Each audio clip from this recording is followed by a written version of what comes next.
பிரியமானவர்களே, இன்றைய நாளின் சங்கீத தியான நேர நிகழ்ச்சிக்கு உங்களை அன்போடு கூட அழைக்கின்றேன்.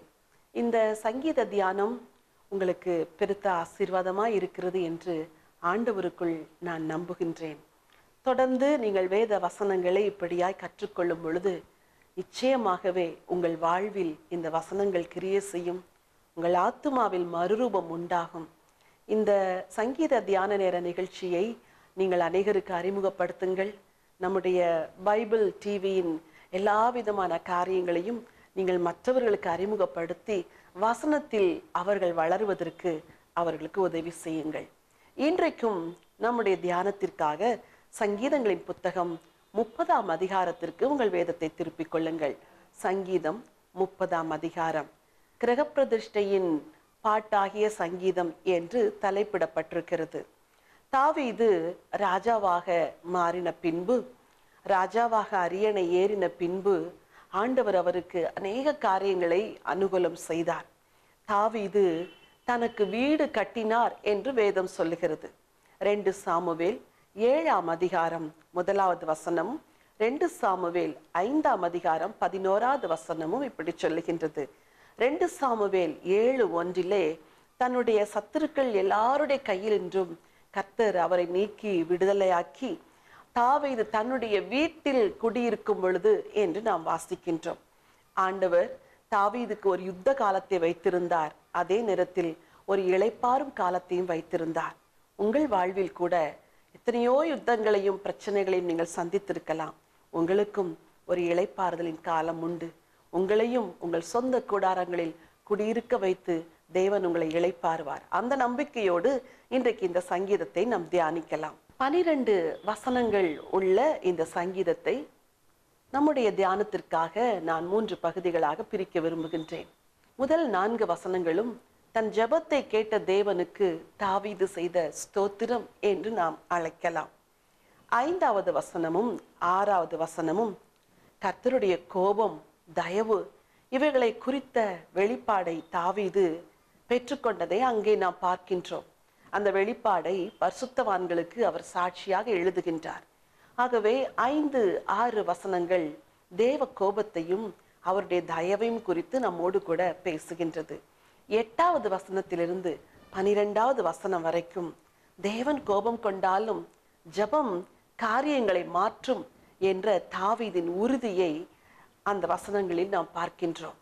முதல் பகுதி தேவன் எப்படியெல்லாம் ஜெபங்களுக்கு பதில் கொடுக்கிறார் என்றும், 2வது பகுதி தேவனுடைய கோபம், தயவு இவைகளை குறித்த வெளிப்பாட்டையும், 3வது பகுதி தேவன் கோபம் கொண்டாலும் ஜெபமானது காரியங்களை மாற்றும் என்ற உறுதியையும் நமக்கு கற்றுக் கொடுக்கிறது. என்னோடு கூட முதல் சில வசனங்களை நீங்கள் வாசிக்க விரும்புகிறேன். கர்த்தாவே, என் சத்துருக்கள் என்னை மேற்கொண்டு மகிழ ஒட்டாமல் நீர் என்னை கை தூக்கி எடுத்தபடியினால் நான் உம்மை போற்றுவேன். என் தேவனாகிய கர்த்தாவே, உம்மை நோக்கி கூப்பிட்டேன், என்னை நீர் குணமாக்கினீர் என ஒரு அருமையான துதி பாடல் பாருங்கள். ஆண்டவரே, என் சத்துருக்கள் என்னை மேற்கொண்டு மகிழ ஒட்டாமல் நீர் என்னை கைதூக்கி எடுத்தபடினால் நான் உம்மை போற்றுவேன். இந்த முதல் 4 வசனங்களில் தாவீது முக்கியமாக கடவுள் தனக்கு பதில் கொடுத்த 3 காரியத்தை குறித்து வலியுறுத்தி எழுதியிருக்கின்றார். ஒன்று, எனக்கு விரோதமாய் சத்துருக்கள் ஏராளமாய் எழும்பி நிற்கும் பொழுது அவர்கள் என்னை மேற்கொள்ளாதபடிக்கு நீர் என்னை கை தூக்கி எடுத்தீர் ஐயா. எவ்வளவு ஒரு விசுவாசமுள்ள ஒரு வார்த்தை பாருங்கள். நீர்தான் எனக்கு உதவி செய்தீர். என்னை சூழ ஏராளமான எதிரிகள் வந்தார்கள். எவ்வளவோ துன்பங்கள், துக்கங்கள், வியாகுலங்கள், அவைகள் எல்லாவற்றுக்கும் நடுவிலும் ஆண்டவரே, நீர் என்னை கை தூக்கி எடுத்தபடினால் நான் உம்மை போற்றுவேன். தாவீதின் வாழ்க்கையில் தேவன் அவர் மேல் பிரியம் கொண்டதற்கு காரணமே இதுதான். ஒவ்வொரு நன்மையை தேவன் செய்யும் பொழுதும் ஒவ்வொரு துதிப்பாடலை எழுதி விடுவார். அது உதடுகளில் இருந்து அல்ல, அவருடைய உள்ளத்திலிருந்து பிறந்த துதிப்பாடல். பிரியமானவர்களே, உங்களுக்கும் கூட எத்தனையோ முறை கர்த்தர் கை தூக்கி எடுத்திருக்கிறார் அல்லவா?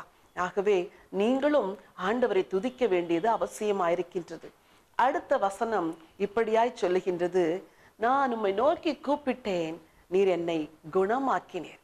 எரேமியா தன்னுடைய புஸ்தகத்தின் 17ஆம் அதிகாரத்தில் தேவனை நோக்கி இது போன்ற ஒரு சூழ்நிலையில் கூப்பிட்டு, கர்த்தாவே நீர் என்னை குணமாக்கினீர் என்று அறிக்கையிடுகின்றார். எசேக்கியா ராஜா சுகவீனமாய் இருக்கும் பொழுது தேவன் அவரை குணமாக்கினார். வியாதி என்பது பரிசுத்தவான்களுக்கு வராது அல்லது வரக்கூடாது என்று அல்ல. பொல்லாத ஒரு உலகத்தில் இருக்கின்றோம். இந்த முழு உலகமும் பொல்லாங்கனுக்குள் கிடக்கிறது. பலவிதமான காரணங்களினால் வியாதிகள் வரலாம். ஆனால் இங்கே பக்தனின் நம்பிக்கையை பாருங்கள். நான் வியாதிப்பட்ட பொழுது உம்மை நோக்கி கூப்பிட்டேன், என்னை நீர் குணமாக்கினேன். பிரியமானவர்களே, உங்கள் வாழ்வில் கூட சிறிய பலவீனமோ பெரிய வியாதியோ, உங்களுடைய பலவீனங்களையும் வியாதிகளையும் ஆண்டவருக்கு தெரியப்படுத்துங்கள். அவரை நோக்கி கூப்பிடுங்கள். நீங்கள் மருத்துவர்களை பார்ப்பது தவறல்ல, பாவமும் அல்ல. ஆனால் அதற்கு முன்பதாக நீங்கள் தேவனை நோக்கி கூப்பிட வேண்டும். உங்கள் நம்பிக்கை தேவன் மேல் இருக்க வேண்டும். ஏனெனில் தேவனுக்கு யெகோவா ரஃபா என்பது பெயர். அவர் சுகமளிக்கிற தேவன். அது மாத்திரமல்ல, தன்னுடைய சொந்த குமாரனாகிய கிறிஸ்து இயேசுவை கல்வாரி சிலுவையில் நமக்காக ரத்தம் சிந்தி மரிக்க ஒப்பு கொடுத்த பிதா குமாரனுடைய தழும்புகளால் நாம் குணமாவதற்கு ஒரு வழியையும் நமக்கென வைத்திருக்கிறார். ஆகவே நீங்கள் வியாதிப்படுகிற நேரங்களில் ஆண்டவரை நோக்கி கூப்பிடுங்கள். தாவீதை குணமாக்கின தேவன் உங்களையும் நிச்சயம் குணமாக்குவார். 3வது வசனத்தில், கர்த்தாவே நீர் என் ஆத்துமாவை பாதாளத்தில் இருந்து ஏற பண்ணினீர் என்று பக்தன் எழுதி வைத்திருக்கின்றார். எப்படிப்பட்ட பாதாளமான சூழ்நிலைமை என்று தெரியவில்லை. நம்பிக்கையில்லாத நிலைமையில் இருந்து நீர் என்னை தூக்கி எடுத்தீர். என் ஆத்துமாவை பாதாளத்திலிருந்து ஏற பண்ணி நான் குழியில் இறங்குறவர்களுக்கு ஒப்பாகாதபடி என்னை காத்து கொண்டீர் என்று சொல்லுகிறார். அதன் பொருள் என்ன? ஆண்டவரே, நான் மரித்து போகாதபடி நீர் எனக்கு இரக்கம் செய்தீர். இந்த இரக்கத்தை உங்களுக்கும் தேவன் பலமுறை செய்திருக்கிறார். எத்தனையோ விபத்துகளிலே நீங்கள் குறுகி போயிருந்திருக்க கூடும். எத்தனையோ விபத்துகளிலே பிசாசு உங்கள் ஆத்துமாவை எடுப்பதற்கு, உங்கள் ஜீவனை எடுப்பதற்கு உங்களோடு கூட போராடியது உண்டு. ஆனால் குழியில் இறங்குகிறவர்களுக்கு ஒப்பாகாதபடிக்கு தேவன் உங்களை தூக்கி எடுத்தாரே, அந்த நன்மையை நினைத்து தேவனுக்கு நன்றி உள்ளவர்களாய் மாற வேண்டும். சத்துருக்கள் மேற்கொள்ளாதபடி கர்த்தர் காத்து கொண்டார். வியாதியிலே அழிந்து போகாதபடி கர்த்தர் குணமாக்கினார். பாதாளத்தில் இறங்கி விடாதபடி, மரித்து போகாதபடி ஆண்டவர் இரக்கம் செய்தார். இவைகளை எல்லாம் எழுதிவிட்டு 4வது வசனத்தில், பரிசுத்தவான்களே அவருடைய பரிசுத்தத்தை நினைவு கூறுதலை கொண்டாடுங்கள் என்று பரிசுத்தவான்களுக்கு ஒரு செய்தியை சொல்லுகிறார். நீங்கள் எல்லாரும் ஆண்டவர் செய்த நன்மைகளை நினைவு கூர்ந்து கொண்டாட வேண்டும் என்று சொல்லி பரிசுத்தவான்கள் எல்லாருக்கும் நன்றியுள்ள இருதயத்தோடு தேவனை துதிப்பதற்காக தன்னுடைய சாட்சியை அறிவிக்கின்றார். நீங்கள் பெற்ற நன்மைகளை மற்றவர்களுக்கும் தெரியப்படுத்துங்கள். உங்களுக்கு தேவன் செய்த நன்மைகளை மற்றவர்களுக்கும் சாட்சியாய் எடுத்து சொல்லுங்கள். எத்தனையோ நூற்றுக்கணக்கான நன்மைகளை நீங்கள் பெற்றிருந்தும் ஒரே ஒரு காரியத்தை கூட நீங்கள் சாட்சியாய் சொல்லாதிருப்பது அது நன்றி நிறைந்த இருதயத்திற்கு அழகல்ல. சிறிய காரியத்தை தேவன் செய்தாலும் அதை சாட்சியாய் அறிவியுங்கள். அது உங்களுக்கு பெருத்த ஆசீர்வாதமாய் இருக்கும். 2வது பகுதியாக 5வது வசனத்திலிருந்து தேவனுடைய கோபமும் அவருடைய தயவும் எப்படிப்பட்டது என்று சங்கீதக்காரன் எழுதியிருக்கிறார். தேவனுடைய கோபம் ஒரு நிமிஷம், அவருடைய தயவோ நீடிய வாழ்வு. தேவன் இரக்கமுள்ளவர், மகா சாந்தமுள்ளவர், தலைமுறை தலைமுறை தோறும் இரக்கம் செய்கிறவர், 1000 தலைமுறைக்கும் இரக்கம் செய்கிறவர். ஆனால் வேதம் சொல்லுகிறது அவருடைய கோபம் ஒரு நிமிஷம். பலரும் நினைக்கிறார்கள், ஆண்டவருடைய கோபத்தினால் தான் நான் இத்தனை ஆண்டுகள் இந்த பாடுகளை சகிக்கிறேன், ஆண்டவருடைய கோபத்தினால் தான் இத்தனை மாதங்கள் நான் இந்த வியாதி படுக்கையில் கிடக்கிறேன் என்று. பிரியமானவர்களே, இன்றைக்கு உங்கள் எண்ணங்களை நீங்கள் மாற்றிக்கொள்ள வேண்டும். தேவன் சில வேளை சிட்சிக்கிறார். தேவனுடைய கோபம் ஒரு நிமிஷம்தான், ஆனால் அவருடைய தயவோ நீடிய வாழ்வு. சங்கீதக்காரன் சொல்லுகிறார், தேவனே உம்முடைய முகத்தை நீ மறைத்து கொண்ட போதோ நான் கலங்கினேன் என்று. தேவன் ஒரு நிமிஷம் மாத்திரமே முகத்தை மறைப்பார். சில வேளைகளில் தேவன் தன்னுடைய முகத்தை மறைத்தது போல நமக்குத்தான் தோன்றுமே ஒழிய, ஆண்டவருடைய வாக்குத்தத்தத்தை பாருங்கள், நான் உன்னை விட்டு விலகுவதும் இல்லை, உன்னை கைவிடுவதும் இல்லை. இதோ உலகத்தின் முடிவு பரியந்தம் சகல நாட்களிலும் நான் உங்களோடு கூட இருக்கிறேன். இதுதான் தேவனுடைய மாறாத வார்த்தை. தேவன் என்றென்றைக்கும் நம்மோடு கூட இருக்கிறார். ஆனால் சில சூழ்நிலைகளில் தேவன் கோபப்பட்டாரோ என்று நாம் நினைக்க தோன்றுகிறது. இங்கே சங்கீதக்காரன் அப்படிப்பட்ட ஒரு அனுபவத்தை தான் எழுதியிருக்கின்றார். அவர் சொல்லுகிறார், நான் ஒரு காலம் அசைக்கப்படுவதில்லை என்று என் இருதயத்தில் சொன்னேன். இதுதான் சங்கீதக்காரனுடைய அசைக்க முடியாத விசுவாசம். இந்த விசுவாசத்தை பார்த்துதான் தேவன் அவருக்கும் இறங்கினார். நீங்களும் கூட சொல்ல வேண்டும், நான் ஒரு காலம் அசைக்கப்படுவதில்லை, நான் இந்த சூழ்நிலை நிமித்தம் அசைக்கப்பட்டு போவதில்லை, நான் தள்ளாட போவதில்லை, நான் விழுந்து போவதில்லை, நான் நொறுங்கி போக போவது இல்லை, நான் ஒரு காலம் அசைக்கப்படுவது இல்லை என்ற ஒரு விசுவாச அறிக்கை என் வார்த்தையை கேட்கிற உங்கள் ஒவ்வொருவருடைய வாயிலும் இருந்து புறப்பட வேண்டும். தேவன் அதை எதிர்பார்க்கின்றார். சூழ்நிலைமைகள் விரோதமாய் இருக்கும் பொழுது தைரியமாய் சொல்லுங்கள், நான் இந்த சூழ்நிலைமையில் அசைக்கப்படுவது இல்லை, இந்த பிரச்சனைகளினால் நான் அசைக்கப்பட்டு போவதில்லை. ஏனெனில் அடுத்த வசனம் சொல்லுகிறது, உம்முடைய தயவினால் என் பர்வதத்தை திடமாய் நிற்க பண்ணினீர் என்று. ஆண்டவருடைய தயவு கிடைக்கும் பொழுது உங்கள் வாழ்க்கை உறுதியாய் இருக்கும். தாவீதுக்கு அந்த தயவு ஏராளமாய் கிடைத்தது, தாராளமாய் கிடைத்தது. ஒவ்வொரு நாளும் அதிகாலையில் தேவனுடைய தயவை அவர் நாடி நின்றார், தேவனுடைய கிருபையை வேண்டி நின்றார். அதனால் அந்த கிருபை, அந்த தயவு அவருடைய பர்வதத்தை, அவருடைய வாழ்க்கையை, அவருடைய ராஜாங்கத்தை, அவருடைய குடும்பத்தை ஸ்திரமாய் நிற்க பண்ணினது. அதே தயவுதான் உங்கள் குடும்பத்தையும் ஸ்திரமாய் நிற்க பண்ணும். பிரியமானவர்களே, தேவ தயவை நீங்கள் நாடும் பொழுது, தேவ தயவை தேடும் பொழுது நீங்கள் அசைக்கப்படுவது இல்லை என்பதுதான் இந்த சங்கீதம் இன்றைக்கு உங்களுக்கு சொல்லுகிற நற்செய்தி. ஆனால் மூன்றாவது பகுதியிலே ஒரு வித்தியாசமான சூழ்நிலைமையை பார்க்கின்றோம். மூன்றாவது பகுதிக்காக சில வசனங்களை நான் வாசிக்க விரும்புகின்றேன். வசனம் 7, கர்த்தாவே, உம்முடைய தயவினால் நீர் என் பர்வதத்தை திடமாய் நிற்க பண்ணி இருந்தீர். உமது முகத்தை நீர் மறைத்து கொண்ட போதோ நான் கலங்கினவனானேன். நான் குழியில் இறங்குகையில் என் ரத்தத்தால் என்ன லாபம் உண்டு? புழுதி உம்மை துதித்து உமது சத்தியத்தை அறிவிக்குமோ? வசனம் 9, கர்த்தாவே, நீர் எனக்கு செவி கொடுத்து என் மேல் இரக்கமாயிரும். கர்த்தாவே, நீர் எனக்கு சகாயராயிரும் என்று சொல்லி வசனம் 10, கர்த்தாவே, உம்மை நோக்கி கூப்பிட்டேன், கர்த்தரை நோக்கி கெஞ்சினேன். இந்த மூன்றாவது பகுதியில் தேவன் தன்னுடைய முகத்தை மறைத்து கொண்டது போல இருந்த சூழ்நிலையில் தாவீது என்ன செய்தார் என்பதைத்தான் நாம் பார்க்கின்றோம். தாவீது புலம்பவில்லை, தாவீது மற்றவரிடத்தில் போய் பரிதாபத்தை தேடவில்லை. வசனம் சொல்லுகிறது, உம்மை நோக்கி கூப்பிட்டேன், கர்த்தரை நோக்கி கெஞ்சினேன். தாவீது செய்ததெல்லாம் தேவனை நோக்கி கூப்பிட்டார். தாவீது செய்ததெல்லாம் கர்த்தரை நோக்கி கெஞ்சினார். இந்த கெஞ்சுதலுக்கு பலன் வந்ததா? வந்தது. என் புலம்பலை ஆனந்த களிப்பாக மாற பண்ணினேன். என்ன ஒரு அருமையான அறிக்கை, என்ன ஒரு நன்றி துதிப்பாடல் பாருங்கள். புலம்பி அழுது கர்த்தரை நோக்கி அவர் முகத்தை மறைத்து கொண்ட போது ஒருவர் கெஞ்சுவார் என்றால் நிச்சயமாகவே தேவன் புலம்பலை ஆனந்த களிப்பாக மாற்றுவார். தேவன் உங்களுக்கு முகத்தை மறைத்தது போல உணர்கிறீர்களா?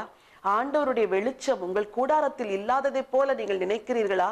உங்கள் தொழிலிலே ஒரு வெளிச்சம் இல்லை, உங்கள் படிப்பிலே, உங்கள் கல்வியிலே, உங்கள் திருமண வாழ்க்கையில், உங்கள் உறவிலே தேவனுடைய தயவு இல்லாததை போல, தேவ கோபம் இருப்பதை போல உணர்கிறீர்களா? நீங்கள் செய்ய வேண்டுவதெல்லாம் ஆண்டவரை நோக்கி சத்தமிட்டு கூப்பிடுங்கள், கெஞ்சுங்கள். உங்கள் புலம்பலை ஆனந்த களிப்பாக மாற்றுகிற ஒரு தேவன் உங்களோடு கூட இருக்கின்றார். நிச்சயமாக உங்கள் கண்ணீர் மாறும், நிச்சயமாக உங்கள் புலம்பல் மாறும். நீங்கள் செய்ய வேண்டுவதெல்லாம் தேவனை நோக்கி சத்தமிட்டு கெஞ்சுங்கள். உங்கள் ஜெபம் காரியங்களை மாற்றும். இதுதான் தாவீது கற்றுக் கொடுக்கிற விசுவாச அறிக்கை.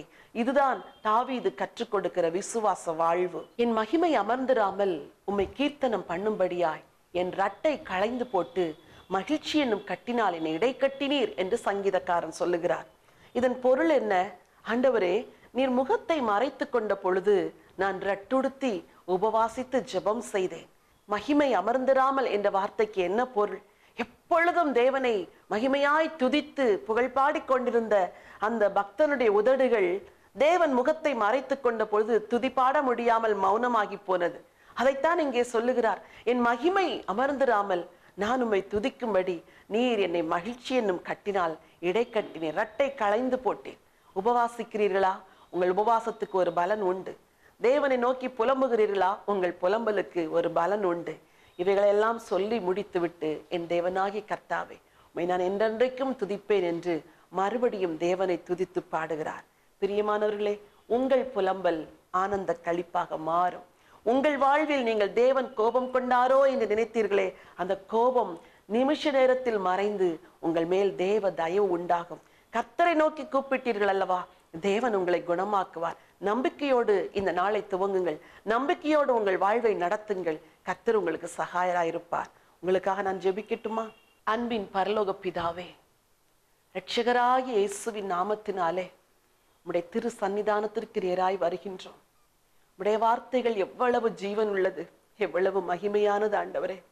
கர்த்தாவே, என் சத்துருக்கள் என்னை மேற்கொள்ளாதபடிக்கு நீர் என்னை கைதூக்கி எடுத்தபடினால் நான் உம்மை துதிப்பேன் என்று சங்கீதக்காரனுடைய விசுவாச வாழ்க்கையை குறித்து இன்றைக்கு நாங்கள் தியானித்தோமே. உம்முடைய பிள்ளைகளுக்காக கூட இந்த வேளையில் உம்முடைய அடியால் நான் ஜெபிக்கின்றேன். ஆண்டவரே, யார் யாருடைய வாழ்க்கையில சத்துருக்களின் போராட்டமோ அல்லது வியாதினால் உண்டான கண்ணீரோ அல்லது ஆண்டவரை நம்பிக்கையை இழந்து மரணம் வரை நெருங்கி கொண்டிருக்கிற நம்பிக்கையில்லாத சூழ்நிலைமையோ இன்றைக்கு உம்முடைய பிள்ளைகளை நீர் கை தூக்கி எடுக்க வேண்டும் என்று சொல்லி ஜெபிக்கின்றேன். ஆண்டவரே, இன்றைக்கு ஜெபத்தில் என்னோடு கலந்து கண்ணீரோடு வேண்டுதல் செய்கிற ஒவ்வொருவருக்கும் என் ஆண்டவர் ஒரு அற்புதத்தை செய்ய வேண்டும் என்று நான் ஜெபம் செய்கிறேன். உம்மை நோக்கி கூப்பிட்டேன், நீர் என்னை குணமாக்கினீர் என்ற சங்கீதக்காரன் அறிக்கையை போலவே உம்முடைய பிள்ளைகளும் ஆண்டவரே உம்மை நோக்கி கூப்பிடுகிறபடினால் அவர்களை குணமாக்குவீராக, அவருடைய வியாதியை குணமாக்குவீராக, மனதில் உள்ள குழப்பங்களை குணமாக்குவீராக, சிந்தையில் இருக்கிற எல்லா விதமான போராட்டங்களிலிருந்தும் உம்முடைய பிள்ளைகளை குணமாக்க வேண்டும் என்று சொல்லி ஜெபிக்கின்றேன். முறிந்து போன திருமண உறவுகளை குணமாக்குவீராக. முறிந்து போன ஆண்டவரே எல்லா விதமான திருமண பந்தங்கள், ஆண்டவரே தகப்பன் பிள்ளைகளுக்கு இடையில உறவுகள், கணவன் மனைவிக்கு இடையே உறவுகள், சகோதர சகோதரிகளுக்கு இடையே இருக்கிற முறிந்து போன உறவுகள் எல்லாவற்றையும் நீர் குணமாக்க வேண்டும் என்று சொல்லி வேண்டுதல் செய்கிறேன் ஐயா. ஆண்டவரே, உம்முடைய கோபம் ஒரு நிமிஷம், உம்முடைய தயவோ நீடிய வாழ்வல்லவா. இன்றைக்கு இந்த வசனத்தை தியானித்த ஒவ்வொரு பிள்ளைக்கும் உம்முடைய தயவை கட்டளையிடுவீராக. உம்முடைய தயவினால் அவருடைய பர்வதம் ஸ்திரமாய் நிற்பதாக. உம்முடைய தயவினால் அவர்கள் வாழ்க்கை உறுதியாய் நிற்பதாக. இவர்கள் நம்பிக்கை அசைக்கப்படக்கூடாது, இவருடைய விசுவாசம் சிதறி போகக்கூடாது. ஆண்டவர் இவர்களை உறுதிப்படுத்த வேண்டும் என்று சொல்லி ஜெபிக்கிறேன். அவருடைய குடும்பங்களை உறுதிப்படுத்துவீராக, தனிப்பட்ட வாழ்க்கையை உறுதிப்படுத்துவீராக. ஆண்டவரே, நம்பிக்கை இழந்து தற்கொலை செய்ய வேண்டும் என்று நினைத்துக் கொண்டிருக்கிற அந்த சகோதரனோடு தேவன் பேச வேண்டும் என்று வேண்டிக் கொள்கிறேன். அவரை நீர் ஸ்திரப்படுத்துவீராக. உம்முடைய முகத்தின் வெளிச்சத்தை அவருடைய வாழ்க்கையிலே பிரகாசிக்க பண்ண வேண்டும் என்று சொல்லி நான் வேண்டிக் கொள்கிறேன். ஆண்டவரே, என் தேவனாகிய கர்த்தாவே, ஆண்டவரே உம்மை நோக்கி கூப்பிடுகையில் புலம்பலை ஆனந்த களிப்பாக நீர் மாற்றுகிற தேவன். இன்றைக்கு யார் யார் புலம்புகிறார்களோ, எந்த தாய்மார்கள் புலம்பிக் கொண்டிருக்கிறார்களோ, எந்த மனைவி புலம்பிக் கொண்டிருக்கிறார்களோ, எந்த வாலிப மகள் புலம்பி அழுகிறாளோ, எல்லாருக்கும் ஆண்டவரே உம்முடைய தயவு கிடைப்பதாக. இவர்களுடைய புலம்பல்களை எல்லாம் ஆனந்த களிப்பாக மாற்றி இவர்கள் மகிமை அமர்ந்திராமல் உம்மை கீர்த்தனம் பண்ணும்படியாய் இரட்டை களைந்து போட்டு மகிழ்ச்சி என்னும் கட்டினால் இடை கட்டுவீராக. துக்க நாட்களுக்கு முடிவு வரட்டுமே இயேசுவின் நாமத்தினால. சந்தோஷத்தின் நாட்களை காணும்படி கர்த்தர் அனுக்கிரகம் செய்வீராக. எல்லாவற்றுக்கும் மேலாய் ஆண்டவரே, நீர் செய்த நன்மைகளுக்காய் உம்மை துதித்து உம்மை ஸ்தோத்தரித்து நன்றியுள்ளவர்களாய் வாழ உம்முடைய பிள்ளைகளுக்கு அனுக்கிரகம் செய்ய வேண்டும் என்று சொல்லி ஜெபிக்கிறேன். கர்த்தர் ஜெபத்தை கேட்டதற்காய் ஸ்தோத்திரம். ஒவ்வொருவரையும் ஆசீர்வாதத்திற்காய் நன்றி. இரட்சகரும் அருமை மீட்பெருமாம் இயேசு கிறிஸ்துவின் நாமத்தில் ஜெபிக்கின்றேன் ஜீவனுள்ள நல்ல பிதாவே, ஆமென். பிரியமானவர்களே, உங்கள் துக்கம் சந்தோஷமாக மாறும், உங்கள் புலம்பல் ஆனந்த களிப்பாக மாறும். God bless you. இயேசுவின் இயக்கம் என்ற ஊழியம் இயேசுவின் அன்பையும் இயேசுவின் வார்த்தையையும் பூமியின் கடைசி மனிதனுக்கும் கொண்டு செல்ல வேண்டும் என்ற தரிசனத்தோடு ஸ்தாபிக்கப்பட்டதாகும். சகோதரர் டாக்டர் ஆண்ட்ரூ தேவ், சகோதரி டாக்டர் ஜெயராணி ஆண்ட்ரூ தேவ் குடும்பமாய் செய்து வரும் இவ்வூழியங்களின் மூலம் நற்செய்தி கூட்டங்கள், எழுப்புதல் முகாம், குடும்ப முகாம், வாலிபர் ஊழியங்கள், பெண்கள் ஊழியங்கள், சிட்டிலைட் ஜெபக்குழுக்கள், புத்தக ஊழியம், ஒளி நாடாக்கள், மருத்துவ சேவை, இவைகளோடு வேதாகம பயிற்சி கல்லூரி என 10 வகை ஊழியங்கள் இவ்வியக்கத்தின் மூலம் நடைபெற்று வருகின்றன. இந்த நிகழ்ச்சியின் மூலம் நீங்கள் பெற்ற ஆசீர்வாதங்களை எங்களுக்கு தெரியப்படுத்துங்கள். இந்த ஊழியத்தை உங்கள் ஜெபங்களாலும் காணிக்கைகளாலும் தாங்குங்கள். நீங்கள் எங்களோடு தொடர்பு கொள்ள வேண்டிய முகவரி பைபிள் கால்ஸ் 4/557 வலையாபதி சாலை, Mogappair east, Chennai 37, India. Contact number 919244448080 918939397739. Our email ID biblecalls@gmail.com. Our website www.thejesusmission.in, www.biblecalls.com. இந்த ஊழியத்தை உங்கள் பொருளாலும் காணிக்கையாலும் தாங்க அன்போடு அழைக்கிறோம். எங்கள் வங்கி விவரம்: Bible calls, account number 189020001658, Axis Bank, Chennai 7, IFS code UTIB 0000189. எமது நிகழ்ச்சிகளை தொடர்ந்து பைபிள் டிவி வெப் டிவியிலும் காணத் தவறாதீர்கள். Website www.bibletv.tv. இறைவன் இயேசு உங்களை ஆசீர்வதித்து காப்பாராக.